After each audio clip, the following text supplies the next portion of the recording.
ദിയയ്ക്ക് പ്രായഭേദമന്യേ എല്ലാവരും വോട്ട് ചെയ്തിട്ടുണ്ട്, എല്ലാവരും ഒപ്പം നിന്നിട്ടുണ്ട്. പക്ഷേ ദിയ ഒരു ജെൻസി ചെയർപേഴ്സണായിട്ടാണ് അറിയപ്പെടുന്നത്. അപ്പോൾ ജെൻസികൾക്ക് വേണ്ടി എന്താണ് നഗരസഭാ ചെയർപേഴ്സൺ എന്ന നിലയിൽ ചെയ്യാൻ ഉദ്ദേശിക്കുന്നത്?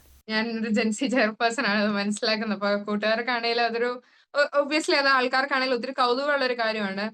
എന്നെ സംബന്ധിച്ച് പറയുകയാണെങ്കിൽ ജെൻസി ഇപ്പം it tend to be apolitical, ഒരു പൊളിറ്റിക്സ് ഇല്ല എന്നുള്ളൊരു ചെറിയൊരു ഒരു ഇത് ടെൻഡൻസി കണ്ടുവരുന്നുണ്ട്. പക്ഷെ I believe everyone should have their own politics. അതിപ്പോ നിങ്ങളെ ഡയറക്റ്റ് ആയിട്ട് അഫക്ട് ചെയ്യുന്നില്ലെന്ന് പറയുന്നത് ഒരു ജസ്റ്റ് ഒരു തെറ്റിദ്ധാരണയാണ്. ഇവിടെ നടക്കുന്ന എല്ലാ കാര്യങ്ങളും നമ്മൾ ഒരു രീതിയിൽ അല്ലെങ്കിൽ മറ്റൊരു രീതിയിൽ അഫക്ട് ചെയ്യുന്നുണ്ട്. അത് ജെൻസി മനസ്സിലാക്കേണ്ടതായിട്ടിരിക്കുന്നു.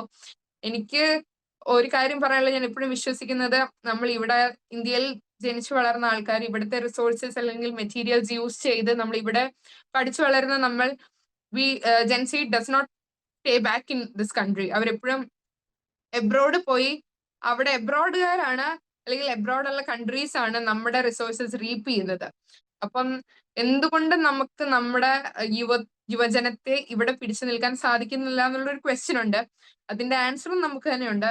നമുക്ക് ഇനഫ് ആയിട്ടുള്ള പിടിച്ചു നിർത്തി ഇപ്പം ഒരു നല്ലൊരു ലൈഫ് ക്വാളിറ്റി നമുക്ക് കൊടുക്കാൻ സാധിക്കുന്നില്ല.